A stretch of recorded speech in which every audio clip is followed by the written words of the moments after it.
Bendiciones, amados. Aquí nos encontramos con una enseñanza de la Escritura. Nos llama mucho la atención la teología acerca de los huesos secos. Es necesario tener una correcta interpretación para poder entender qué fue lo que ocurrió con los huesos secos antes de los huesos secos y después.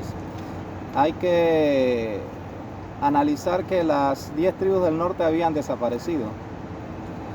Ahora prácticamente Judá está desapareciendo. Había una profunda tristeza en el pueblo de Israel porque prácticamente ya no tenían esperanzas y ellos pensaban que quizás volverían a ser como Egipto, esclavos nuevamente. No había ningún tipo de esperanza.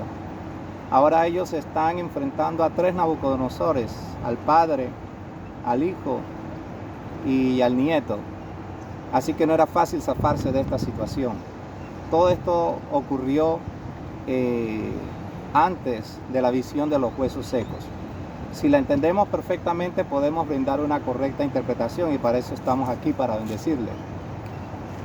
Hay que entender que Dios se vale de un hombre llamado Ezequiel, y Ezequiel está sorprendido porque él también piensa que ya no hay esperanza para Israel. Entonces Dios lo llama aparte y le dice: mira, asómate en el templo y verás algo que te voy a mostrar. Y cuando él se asoma, se encuentra a los sacerdotes de Jehová adorando precisamente a los dioses de Canaán. Y esto para Ezequiel fue algo que él no se lo imaginaba. Me imagino que él diría: wow, yo no imaginé que esto fuera así. Quiere decir que por esta razón entonces hemos recibido un castigo y Babilonia se ha apoderado de Israel. Precisamente fue eso. Entonces Dios lo utiliza a Ezequiel para que ahora que él está en el norte, él pueda mostrar a los ancianos de Israel por qué fue que esta situación se llevó a cabo. Entonces, hay idolatría. Los israelitas tenían sus oídos sordos ante la voz de Jeremías, contemporáneo con Ezequiel. Había una amnesia espiritual totalmente. Entonces, ahora Ezequiel es escogido por Dios para que haga un análisis de la situación que ocurrió antes de ser cautivos. Así que se le ve como una persona que está reprochando el pecado, pero a la vez él va a hablar acerca de restauración. Así que este era el entorno que está ocurriendo en medio de la visión, para que lo podamos comprender. Se encuentran ahora en tierra ajenas, en manos de los babilónicos. Pero Dios permite que Ezequiel reciba la palabra de Dios a través de una visión en la cual se muestra un rollo en el cual él come, y dice que esa palabra fue dulce a su paladar.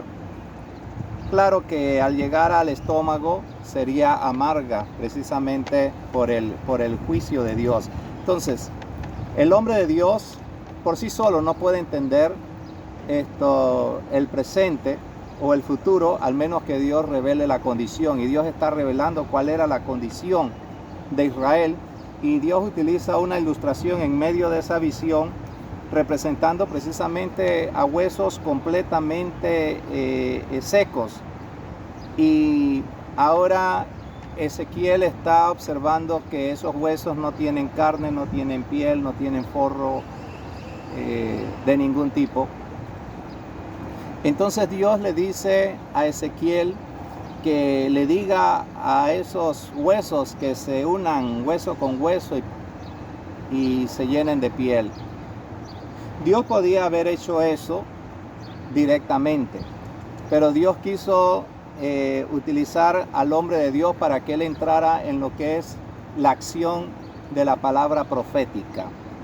Así que él habla a esos huesos y estos comienzan a llenarse de tendones y de carnes, pero hay algo curioso, que los ojos están cerrados. Estoy parafraseando, nadie se mueve y los está observando completamente muertos. Pero ahora Ezequiel comienza a entender que esa visión de esos huesos ahora con carne, con tendones, están completamente muertos, y él entiende que esa es la posición de Israel. Entonces Ezequiel se queda pensando y dice: ya entiendo la visión.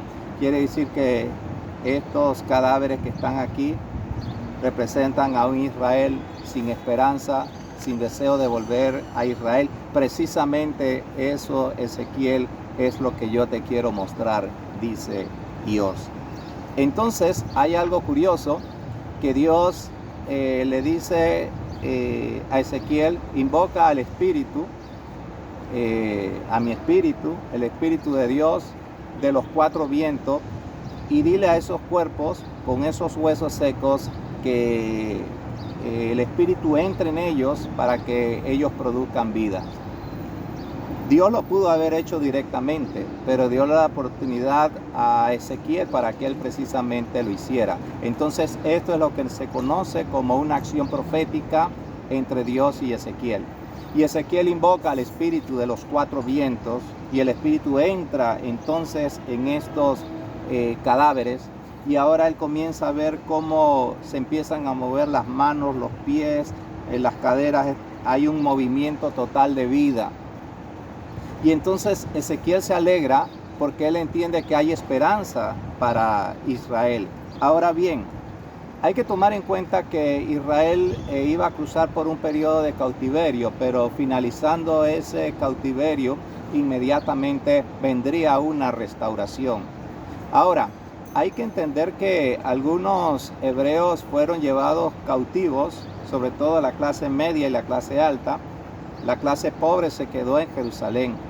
Y entonces ahora, después de un tiempo, se cumple esta profecía donde Israel se está moviendo. Los huesos secos ahora cobran vida, ahora hay esperanza, ahora viene una reconstrucción, primeramente de la ciudad, del templo, posteriormente de la ciudad y posteriormente de los muros. Así que Israel regresa y se cumple entonces esa visión que observó Ezequiel y que seguramente le dio a conocer a los ancianos de Israel, que se alegraron, se gozaron, porque había una esperanza para Israel. Pero hay que tomar en cuenta que no todas las personas querían que Israel se restaurara, precisamente porque habían personas allí que sabían que Israel venía con otro tipo de costumbres. Ya había prácticamente hasta olvidado el hebreo. Entonces entendemos que esta es la correcta interpretación. Esto se lo digo porque cada vez que escuchamos los valles de los huesos secos, vemos una interpretación un tanto de lo sobrenatural, pero no se explica cuál fue el antecedente, cuál es el significado de la profecía. Ahora que usted puede entender qué ocurrió antes, qué está ocurriendo en el presente y qué fue lo que ocurrió en el futuro, usted puede dar una correcta aplicación. Así que he hecho este video pues para todos los amigos predicadores, para una comprensión clara de lo que representó el Valle de los Huesos Secos. Hay otras cosas adicionales allí pues que también son importantes, pero más o menos quise resumir para tener una correcta interpretación. Así deseamos que sea muy bendecido con esta palabra. Iván Restrepo, teólogo panameño.